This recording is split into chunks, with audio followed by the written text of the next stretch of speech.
From LEX 18, your official UK sports station for Big Blue Nation, this is BBN Tonight. Presented by UK Federal Credit Union.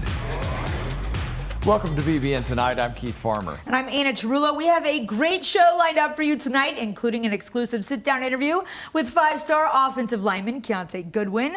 How has spring football gone for him? That's coming up in a few minutes. Yeah, plus the current SEC Men's Field Athlete of the Week is joining us. You'll hear from Ramon Minor later in the show. But let's start with men's basketball tonight. TyTy Washington is off to the NBA draft and will hire an agent. That's tonight's Big Blue Story presented by CHI St. Joseph Health. In his statement, Washington said in part, "Leaving Kentucky won't be easy, but I am ready for the challenges ahead and know I am ready based on my experiences here in Lexington. Thank you again to the fans, the coaches, all the supporters of Kentucky basketball, and most importantly, the people who helped me get here, my mom and dad." Washington is projected in the lottery in most, if not all, mock drafts, so really no surprise he'll be taking the next step in his basketball career.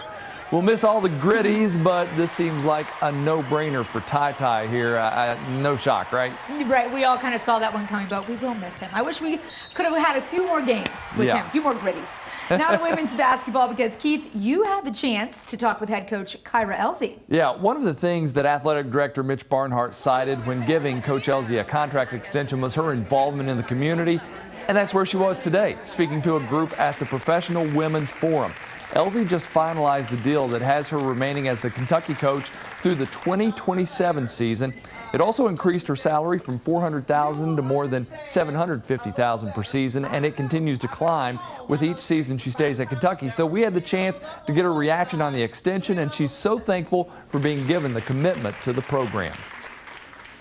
You know, absolutely. You know, Mr. Barnhart is an unbelievable athletic director. Thankful that he's investing in me and women's basketball, but athletics across the board. And this contract extension is not just for me. It's a team effort. A lot of people put a lot of hard work into making Kentucky women's basketball what it is. And while she was away from the court today, the offseason is fully underway for college basketball and the Wildcats. But you know she isn't just taking in lunches and kicking her feet up in the office. Preparations have already begun for next season and even the seasons to follow. Well, actually, the off season is busier than the season because right now we're recruiting nonstop. We're having workouts, preparing for the next season, and preparing for our incoming freshmen. And what's it like keeping an eye on the transfer portal? Is that something you have to do daily? That's all day, every day. You just stay on the phone. I live on the phone, but that's part of our lifeline, recruiting.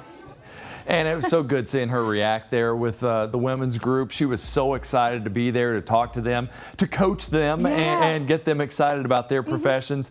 So it was neat. And then she also had her mother there with her, which was so cool. Was Jackson there, her little boy? He was not, no. Women's only event. All right, I love her enthusiasm.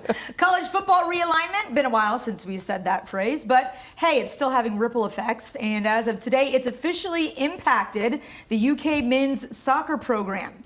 The Cats are moving to the Sun Belt Conference after competing in Conference USA since 2005. Kentucky will join Georgia Southern, Georgia State, James Madison, and West Virginia, as well as former CUSA rivals Coastal Carolina, Marshall, Old Dominion, and South Carolina in their new conference. All right, let's get into the latest for Kentucky football now. Over the last couple of weeks, we've heard multiple defensive players talk about having to go against this new offense and how challenging it's been. Yeah, some have even been using the word crazy, and offensive coordinator Rich Scangarello takes that as a compliment. At the core of the offense, you're just trying to put defenders in conflict. So the whole goal is, can you make everything look the same, whether it's a run or a pass, a play action, a naked, or the run? And can the formation look the same? Can the pad level of your players look the same? Can the quarterback's ball handling? We practice that way. We script that way. We game plan that way. And so, everything is packaged in that way. And so if we're doing our job and we're doing it right, it's to the defense. Hopefully they can't tell whether the line comes off the ball or whether it's a run or pass. And if we're doing a good job and they think that's crazy, I'm happy. He makes it sound easy. It's definitely not. Having an offensive coordinator with as much experience at the sport's highest level is a huge help. But at the end of the day, Scangarello isn't going to be the one suiting up and hitting the field. It's up to the players to execute. In the end, if you have a quarterback that has the mental capability to handle a lot, a center like Eli that can handle a lot, I think that they can steer the ship and they can bring others along, and it helps them, flow in your system a little easier. And I've been pleased, though. We have, coach has done a great job. We've recruited some really smart football players. There's talent, but there's some really smart football IQ guys, and that we need that. Our system is not easy in that way. You got to have some ability to learn to be able to play for us. And hey, if you need smarty pants, especially at quarterback and center, the good news is Kentucky has that in Levis and Cox, right, Anna? Exactly. Liam Cohen, the gift that keeps on giving. I remember he said he was drawn to Will Levis because of his high IQ and his smarts. And hey, coming in handy. Coming up next, we'll talk more about one of the biggest names on campus right now. It's 6'8", 355-pound offensive lineman Keontae Goodwin. Our exclusive sit-down interview with him is right after the break, only on BBN Tonight.